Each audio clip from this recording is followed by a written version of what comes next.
Hello and welcome to Millennial Mess. I am Isabella. And I'm Gladys. And in this episode, the third one of our Millennial Mess series, we will discuss not just Am I the Asshole stories, which we've done the past two times, but also some other stories that we found online, some listeners' stories, and also our own experience. And they're all about the topic that we've been dealing with or delving into these past couple of weeks, which is friendship. Yes. So should we just get right into it? Sure.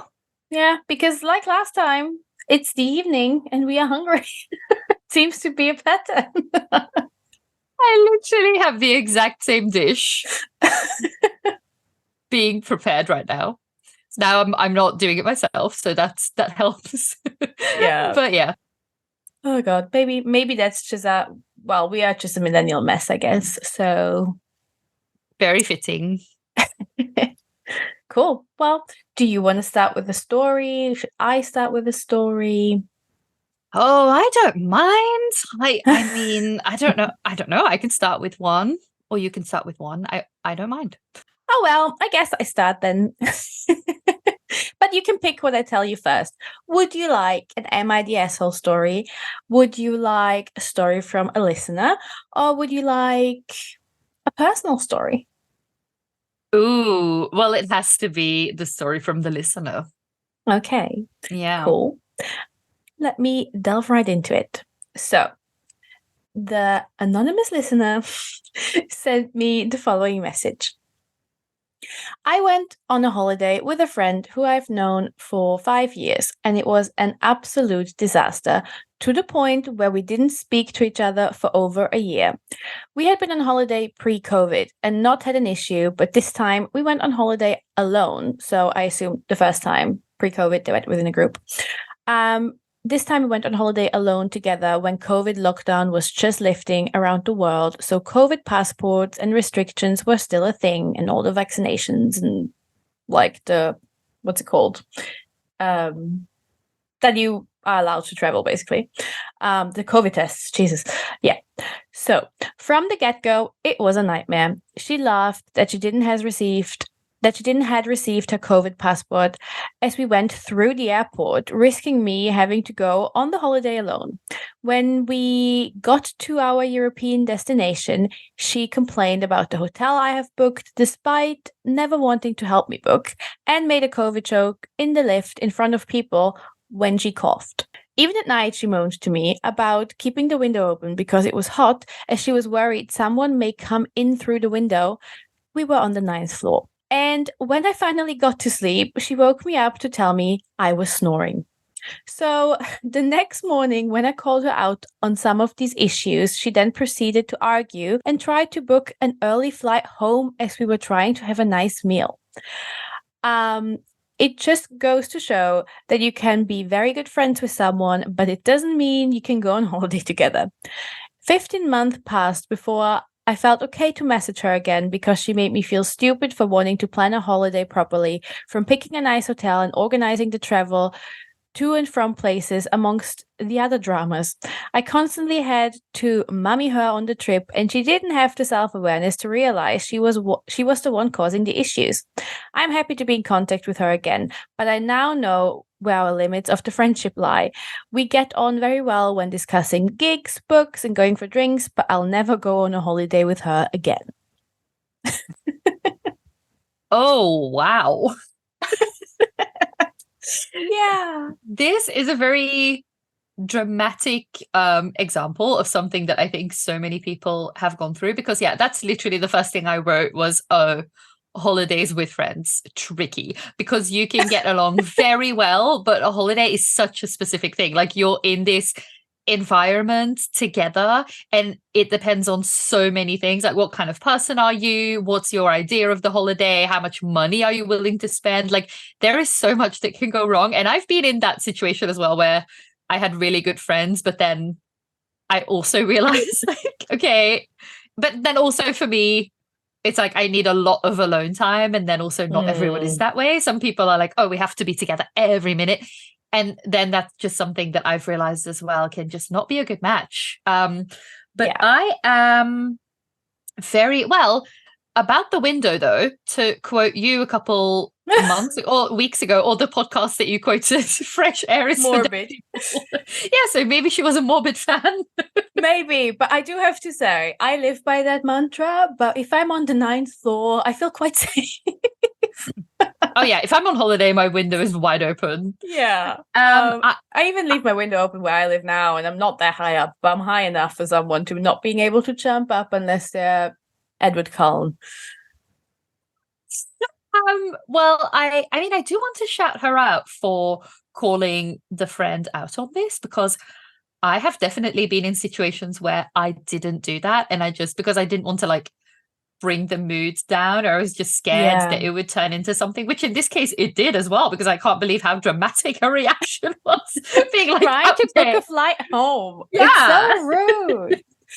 And also the COVID joke, it's just not okay. Like, no. Yeah, she did well calling her out, but I'm also glad that they kind of figured out what kind of friendship they can have and what works for them. Because yeah, I think it's the same with like the idea of living together with your best friend or one of your best friends. It can be that you are the best as a friend and you enjoy spending time together so much, but then if you live together, you could be the polar opposites of each other, and then hell could break loose. So yeah, it's good to find that out. Yeah, it is. Yes. Ooh, I like this. This is a good one. What a great start.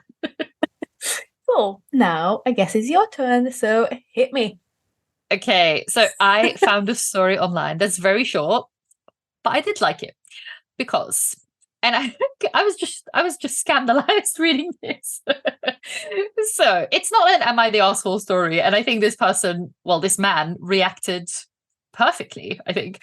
So I was gaming with my best friend, and my wife was sitting on the couch next to me, just reading a book. That would literally be my boyfriend and I. So she was super content just letting me game.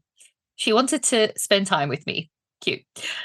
My friend had a not even 1-year-old kid with him that he just put in a bouncing chair in the corner of the room while we played.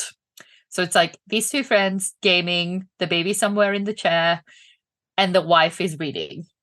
The wife of the guy who does not have the child. So he said the kid loves that chair, so he can just game. The kid starts whining a bit, but gets completely ignored. I was thinking we will probably hit this checkpoint and then he'll go tend to his kid. Nope. Several good stopping points had passed and the kid was fussing even more now. So my buddy, listen to this. I don't know if I can get this out. My buddy says to my wife, "There's formula in the cupboard and the diaper bag is over in the corner there.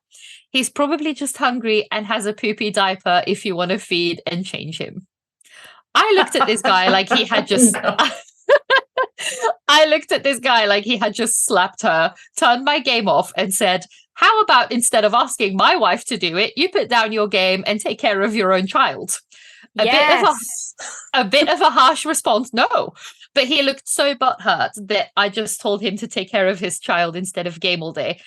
I packed my stuff and we left. I haven't spoken to him in 3 years.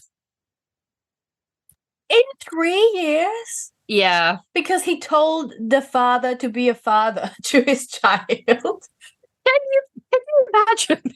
No. That's not okay. Honestly, he dodged a bullet there. I wouldn't want him as my friend if he can't even take care of his own child.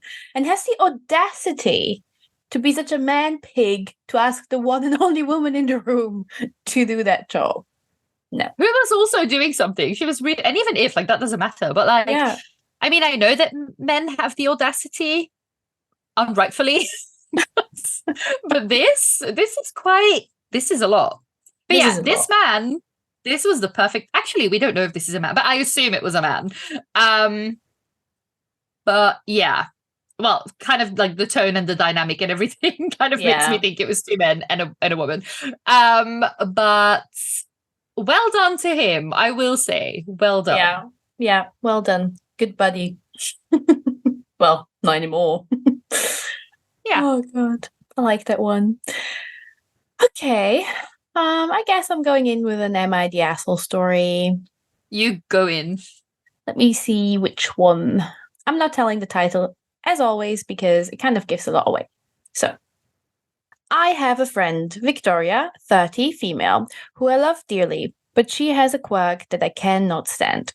Victoria is notoriously indecisive. Sometimes it can be avoided, other times not so much. The last big point of contention was 5 years ago when she got married. People took off work, booked flights, etc. All for her to change her mind just a month before the wedding. Both times there was no emergency or reason to change the date. She just found a better venue and it was still early enough to get deposits back on the original, so she did it. Of course, people were upset. And once again, a lot of people, I'm just laughing at Gladys. I'm clutching my pearls. Your imaginary pearls. Oh no, you're wearing a necklace. Oh god. And once again, a lot of people couldn't come to the new date. A few of us tried to tell her to manage her expectations. Victoria just kept saying it was a special day, she could do with it what she wanted. And what's worse is, 2 friends in our group supported this behavior. We've had some minor issues where we'll start planning group trips only for her to back out or want to change everything. We never lose money, but it's still annoying. And still, we resolved this by basically planning everything and telling her where to show up. So, cut to the next time that's not possible this year. Victoria is pregnant with her first kid. She helped plan the shower and picked the venue, a friend's house, a date, etc. This time, we triple checked that this is what she wanted. She said yes. The shower is supposed to be in 2 weeks. Then, she changed her mind. She wanted to change the venue and the date. Once again, several people can't come. And this time, I am included. My husband and I have an anniversary trip planned, non refundable tickets, and resort accommodations. We're also going to be somewhere that doesn't allow technology. Very, very. Very off the grid. Thank you. So, Victoria asked me to please reschedule. And I said, I can't. I'm sorry, but I will send a gift. She got really upset and said she wanted me there. I sympathized, but said that I had this trip planned for over a year. She then mentioned how many other people can't come. I pointed out maybe it's a sign to keep the shower on the same date, same venue, etc. Especially as our friend is still willing to host. Victoria tried to pull the same old, it's my special day, you only get one baby shower, etc. Well, you can get the second one if you have a second baby, but I got fed up and told her that she is well within her rights to change the date, but that it is inconsiderate to constantly do this last minute. I pointed out while she's free to do what she wants, she has to stop getting mad at others for having lives and not dropping everything for her. Then Victoria began to cry and hung up. Our friend group now is divided. Some think I should have just let her be upset, she'd get over it in time. That it wasn't the place to bring up my issue with her indecisive nature. Others have told me that I did the right thing. So, am I the asshole? No. Is my answer. Absolutely not. Because this is not really about like her being indecisive. I feel like this is such a lack of respect for everyone else. Yes. Yeah. I mean, first when you said she changed her mind about the wedding, I thought like she didn't want to get married anymore. So I was like, yeah. okay, fair. Like that, people that can happen to people. But no, it was just about the date, which just because she could. Yeah, and it's like no, this would be a deal breaker for me, I think, because no, I feel like that's just really not it. Because yeah, it is her special day, of course, but that doesn't mean that you could just make all these plans or have people organize things and then just like be like, yeah, no, actually, I changed my mind. Yeah, No. or letting people, or having a trip organized and backing out, fine. That is something that doesn't really impact the other people. They might have to pay a bit more. But then expecting to change the trip because she'd rather go to, I don't know, Ibiza instead of Italy. Like, that's not okay. Not last minute, not when everything's booked. And that's just a minor thing. Having a friend hosting a baby shower for you and then backing out? No. Like, you should be so thankful you have a friend like that. Yeah, or being like, oh, the new date is then, and the other person being like, yeah, well, like I booked a holiday months and months and months ago, and then being like, no, you still need to come. Then also expecting other people, like she says, to drop everything. No, but I do have to say, I had like that is something that I very much struggle with, and I have met someone. I did know someone like that, who, of course, not to that extreme, but yeah, someone who also, and it also kind of had to do with her wedding as well, and then it was just like it. Yes, it's your special day, but when does it just become very disrespectful and inconsiderate to other people? As in, like, then people were invited, then people were not invited because then they wanted a smaller circle, then people were invited again, and it's kind of like you can't just invite and uninvite people and just, yeah, I don't know. Yeah, and then also, yeah, she would also change her mind very, like, a lot, but in a way that it always impacted other people, and I just really don't. Yeah, I No, don't really like that. So yeah, no, no. no, not the Also, Oscar. uninviting people is so rude. And them inviting them back in, I would literally just feel like, oh, now you need to fill seats, don't you? That's why I'm back in. I wouldn't come. No, I also little anecdote. We had like a bachelorette planned, and it was an entire day, and I went I went to hers to pick her up, and then we would drive somewhere to like meet up with everyone else. And but like she lived very, like, quite far away from me, so I drive there, and she knew that I was coming, and I was like, I'll be there at that time. I arrive, and she's like, oh yeah, I'm running some errands. So then I just kind of had to wait with her parents, but I was like, why are you running errands when you expect, we have reservations, we have things booked. um then she arrives, and then when she realized the city that we were going to, she literally said, this is the last place I wanted to go to today. I was like, okay, this is not great. Yeah. That is so ungrateful.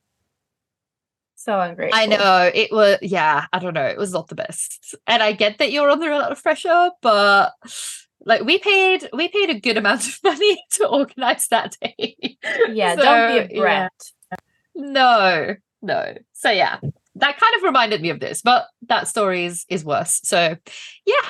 So I also have a very, very, very short, it's more an anecdote than a story, from a listener. And it is quite fitting because of like how we talked about that we should normalize calling people acquaintances or like friends of friends or something. So they say, I once worked with a guy, let's call him L.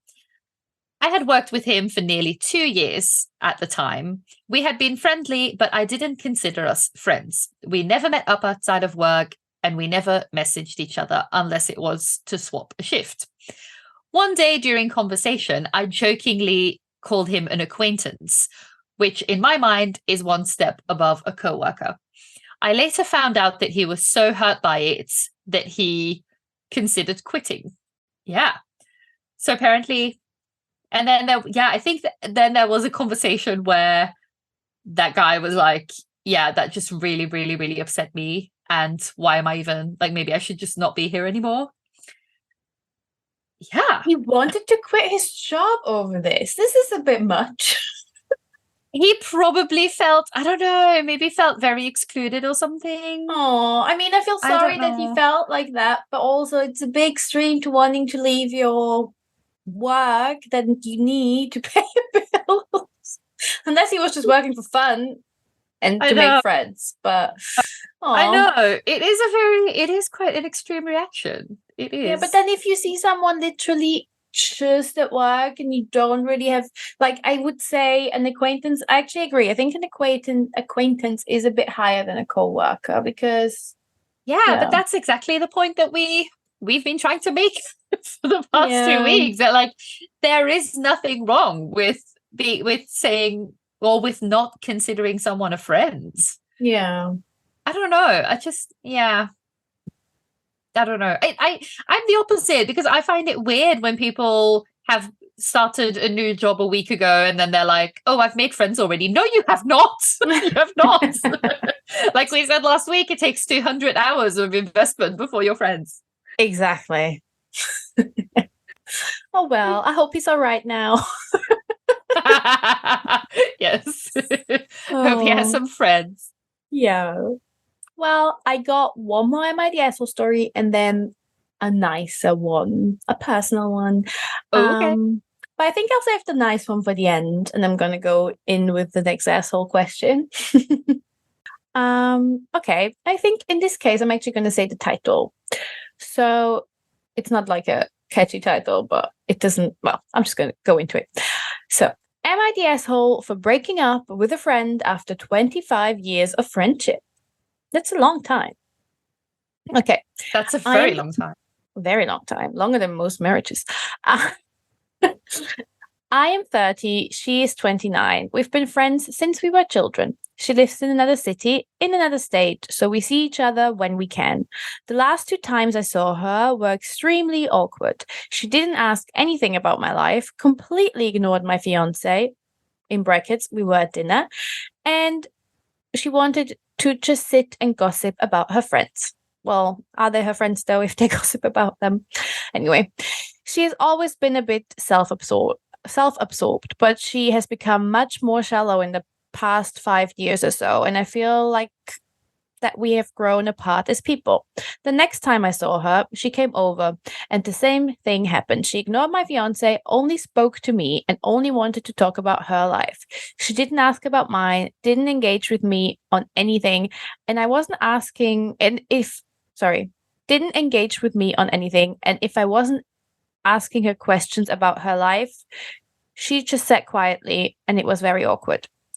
She asked if she had done anything to deserve my lack of attention lately because I've not been reaching out to her. So I told her how I felt about our most recent interactions and told her that I wasn't sure we were compatible as friends. She said I'm the most important person in her life, that she loves me more than anyone on earth. I don't feel the same, in brackets, and that she held something against my fiance that he did when we first started dating, and she could never really get over it. I have no idea what she's referring to, and she said she didn't want to dredge things up if they were things I've already dealt with personally, and that she would get over it so as to avoid our relationship suffering. Sorry that I'm reading so weird. I'm just trying to get into her sentence structures.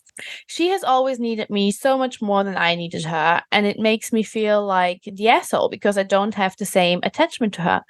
All of my other friends find her extremely stuck up, and she lends them no deference when they're around her. She pretends everyone is invisible but me, and has no interest in interacting with anyone other than myself. She also got angry at my fiance at our baby shower because she made a very thoughtful gift for me, and I didn't give the reaction she wanted when I opened it. So she took him outside and confronted him, saying she knew he told me, whatever that means, I was very pregnant, and the last thing I wanted was for her to make that day about her. She was angry with him, even though it was his baby shower too. She posted on Twitter last night, and she never posts on Twitter. She clearly just wanted me to see it, that she had been crying all day after our conversation, and her Apple Watch told her to breathe. Oh my God, she's so dramatic. But she couldn't because she was crying so hard.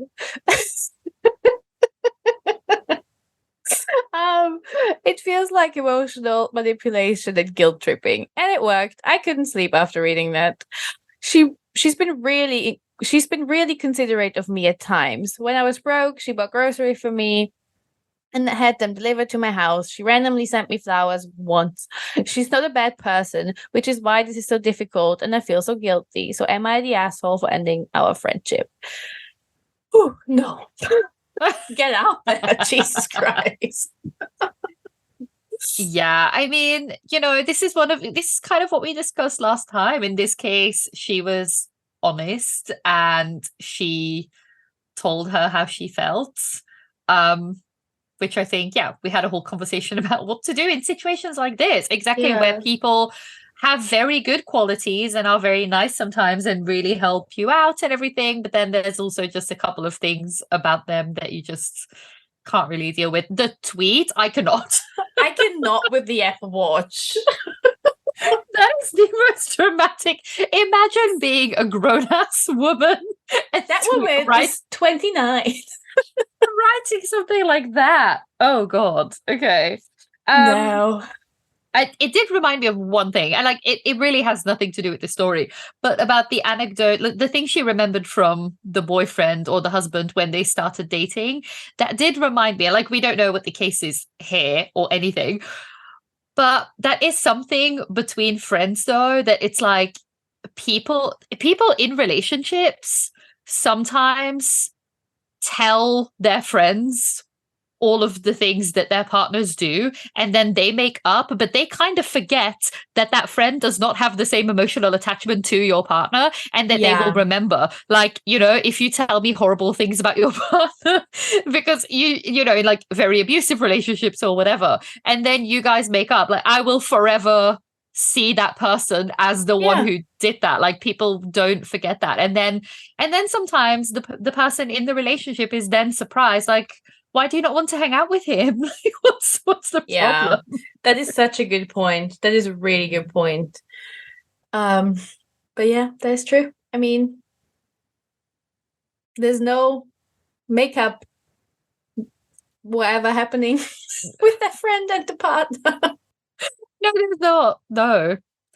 Yeah, no, that's probably a relationship that it's probably not bad that it ended, I guess. No, she seems a bit much. Oh yeah, yeah. Yeah. Bit spoiled. Yes. Maybe a little bit absorbed, indulged, like she said. Yeah. There was one thing that made me laugh on Reddit. I saw this, I was Googling, and then I found this thread that's like, did a friend ever do or say something that immediately ended the friendship? one of the top, it's a joke, but one of the top answers was, do you want to be your own boss and retire at 25?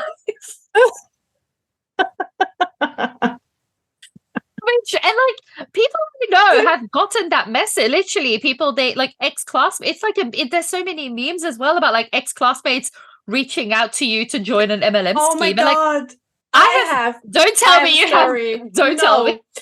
It gave me so much satisfaction. So when I was like 15, 16, I don't know, some early, like mid-teens, I had this massive crush on this one guy. And I found him so cool and all of that.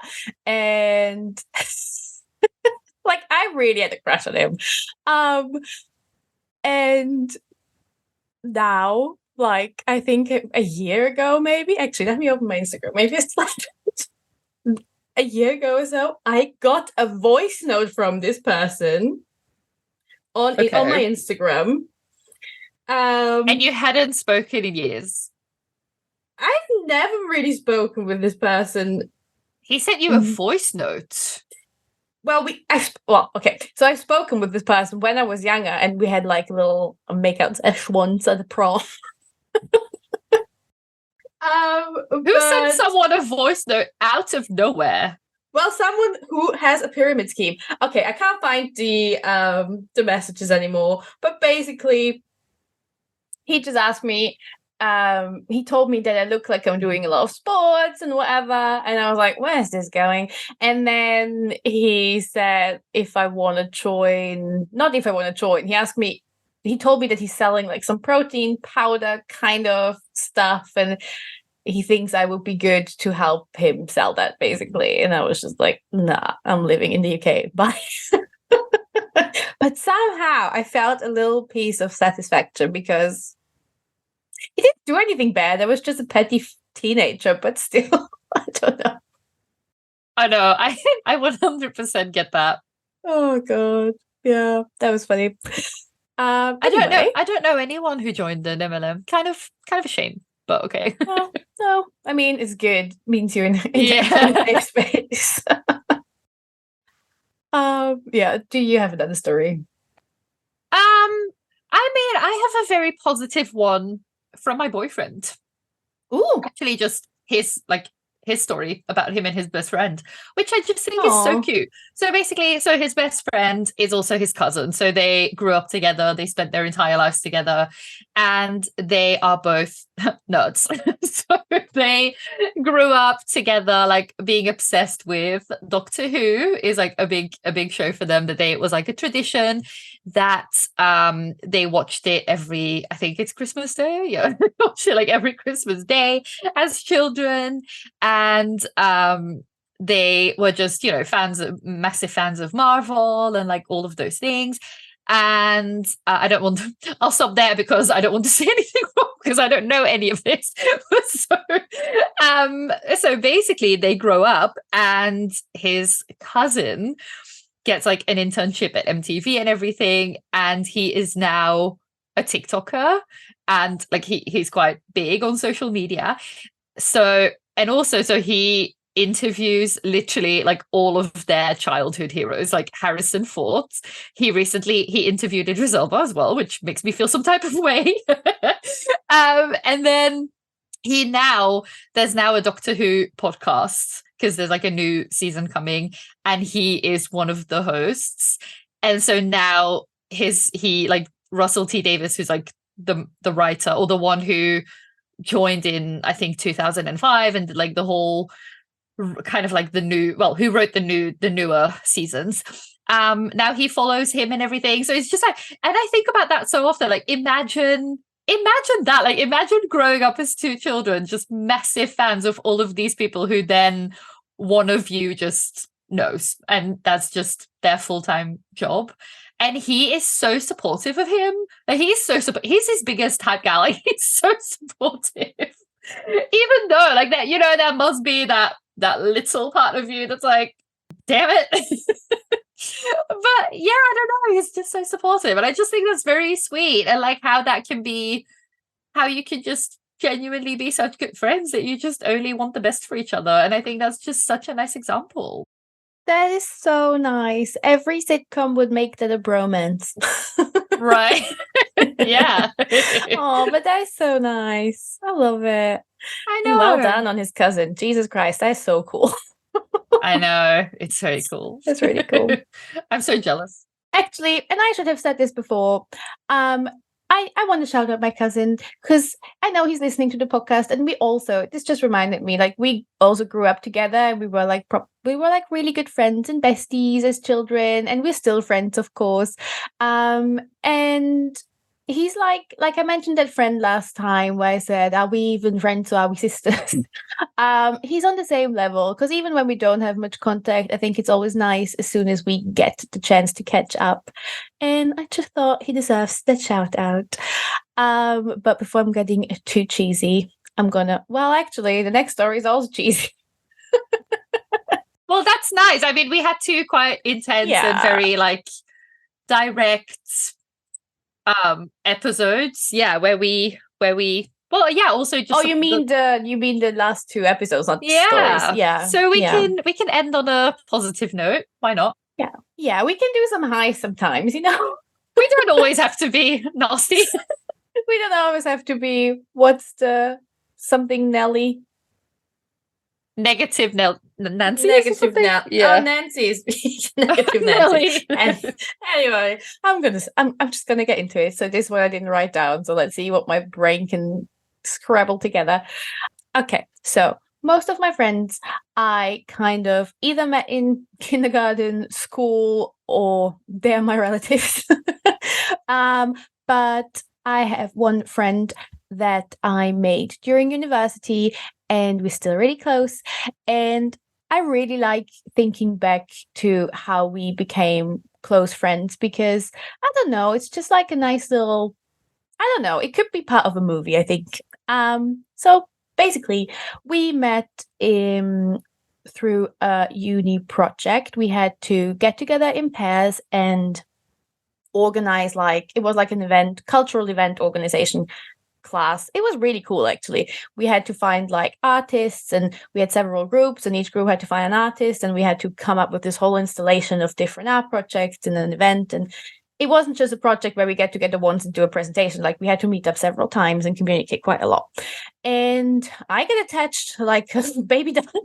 So I asked her after we were done with the project if we go for drinks one day. I think I asked her, I think I asked her. And we did. So that project that lasted, did I just say this? It lasted about 6 months, I think. So then at some point we went for drinks and it was nice and I overshared a lot. We went to the cinema, I think, twice. And every time we went, I was like, this film is so good. And that hasn't stopped until today. Anyway, the year we became really close, she then kind of she moved to the UK. So she had like this bucket list of the things she wanted to do in Vienna, and we just went through that bucket list. Like we wanted a trip to Budapest. We went on a trip to Budapest. We wanted to go to this specific cocktail bar and dress up, and like she wore that wig and she looked like a Quentin Tarantino character.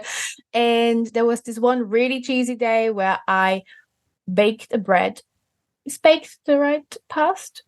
Baked? Yeah, where I baked the bread and she got some salty butter, and then we drove out to the Schloss Schönbrunn, like the castle with Sis in front, And there's like this gloriette, which is like basically in simple terms, a really fancy terrace. So it's like an outside thing. You don't have to pay. You don't have to go through any gates. Like you can just walk up there. It's always open. And we sat there on that wall and had a little picnic, and it just stopped raining, or it started raining, and we did like we like just turned around in circles. It was a really cheesy moment, but I really liked it. And yeah, we burned a letter together one night that we had a few drinks at hers. It was a letter where I wrote all my emotions in after my breakup. It was a very thick letter. There was a lot of smoke in that flat. We didn't think that through. And yeah, that was just the beginning of something really nice. And I hope that story makes sense, because I feel like I just said random situations we were in. But yeah, we definitely had a good 200 hours to get to that point of friendship. Oh, well, that's adorable. Well, and that's what friendship is. It's just random situations. Literally. I love that though. Although I'm surprised that you say that most of the people you've known since you were very young. I think the person I've been friends with the longest I met at like 15 or something. And everyone else I met less than 10 years ago, probably. Well, that's why you know how to make friends and I don't. Maybe. Oh. But yeah, that's so cute. And yeah, see, we just want some positive, nice stories as well. Yeah. Because I actually had a realization recently, which is like, so my best friend and I, Azina, we met at a 1975 concert, and this was serendipity because first of all, there had been a terrorist attack in Brussels, and this was like a week after, and it was in Brussels, and the friend that I was supposed to go with wasn't allowed to go. So her mum didn't want her to go. So I had to go by myself, and I really, really, really wanted to see them. But I was also so nervous about the train ride, and especially the train ride home, because it's just an absolute drag to get home from that venue, especially. It's just, the location is just horrible. So I go there. And then I'm by myself, she's by herself.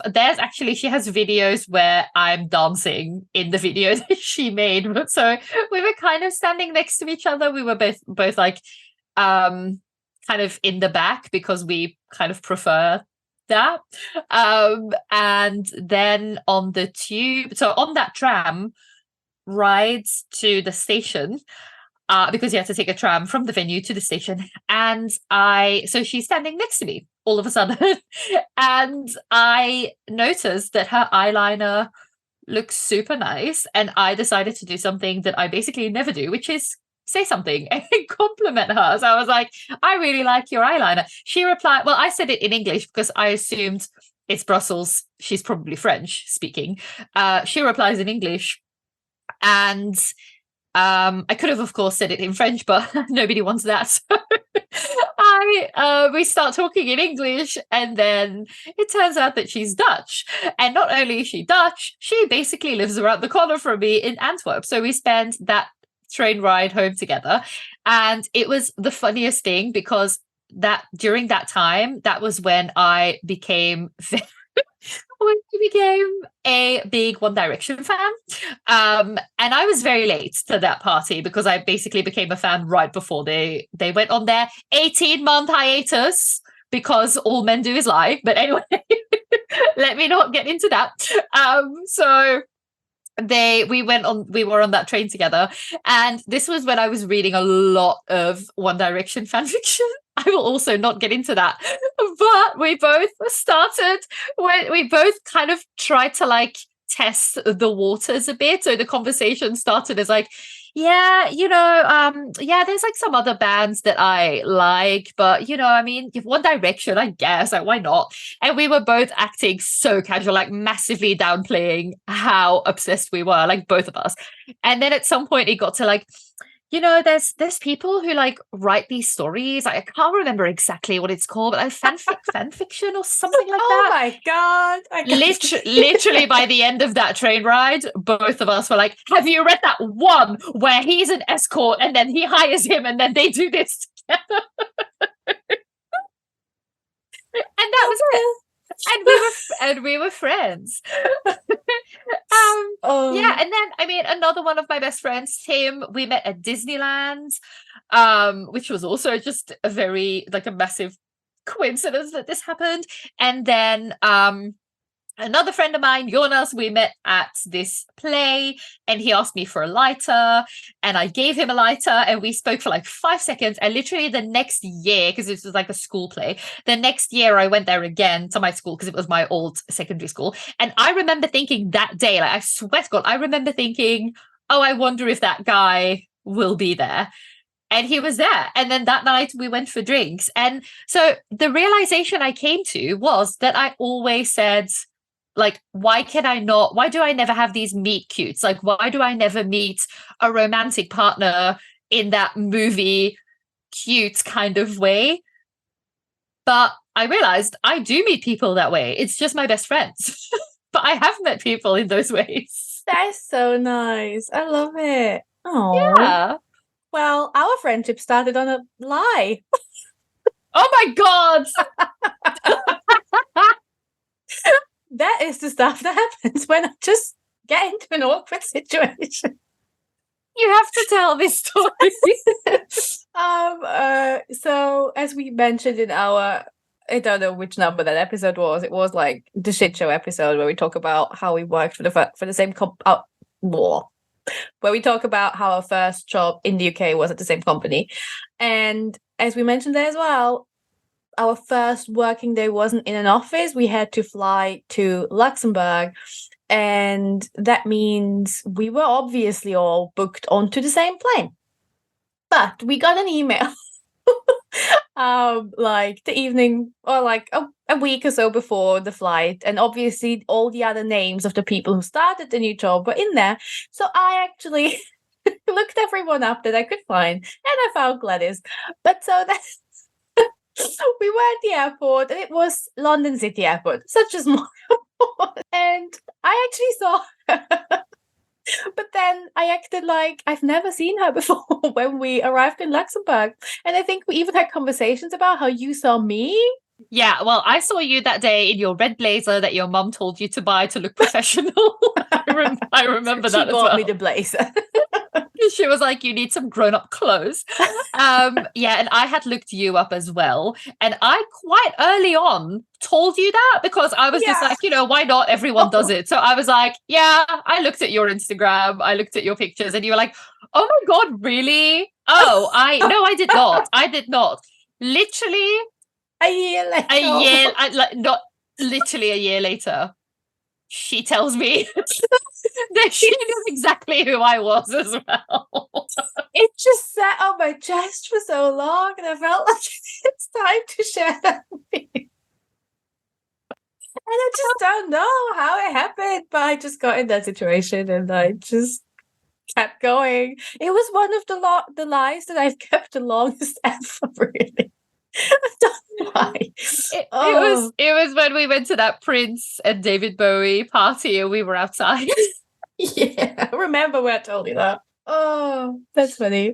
Well, that was the best. Also, the thing you say about the oversharing thing makes sense as well, because we immediately had like the most intimate conversations that week. You told me the craziest story that one night where we had mozzarella. That mozzarella was bomb. What's really cute. It was so good. But yeah, I told you that story. Yes. Oh, that story will be shared at the podcast at some point because it's just wild. But yeah, our friendship came about in a very interesting way as well, because we were basically on holiday. We were basically also together 24/7, you know, because it's not like you just start a new job and you see each other during work. Like, we got off work and then we just spent the evening together as well on holiday. So literally, I think actually it's a nice way of, if you hire a whole team, it maybe should be like some trip away the first week or the first 3 days, just so the team can actually bond. Because I think, not just the two of us, so also our then manager and like, well, except for one person. Well, it was just us four, wasn't it? Yes. And he was a bit odd. I remember him literally telling our manager, no, I don't want to join you guys. I'm not. For breakfast, I'm not in the mood for that. Which, like, that's a bold move. And I kind of respect it, because I do get that. I 100% understand wanting to be by yourself and being overstimulated by all the people. But when that's your new manager, I feel like just suck it up for like. And it's your first or second day. Yeah.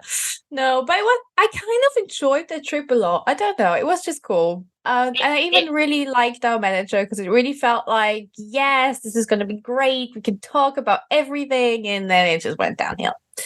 Oh, it was the highlight of my career there. I can tell you that much. Yeah. Oh. Yeah. Okay. Those were all my stories. The good, the bad, the nice, the ugly. Okay. That's good. Alrighty, peeps. This was our third Millennial Mess episode, and it might have been even a little bit more messy than the other ones, but just because our brains are a little bit more messy than usually. But yeah, this is it. And if you want to hear more of us and stay updated of what's going on, you can follow us on our Instagram at We Are Millennial Musings, or you can follow us on TikTok, where we are just called Millennial Musings. And any stories you want to share, send them over. Yeah. And also, if you do like our episodes, then please recommend us in real life as well. Recommend us to your mates, to your dates, to whatever, because word of mouth is still the best way. So thank you. Yes, it is. Okay, until next week. Thank you for listening. Thank you. Bye.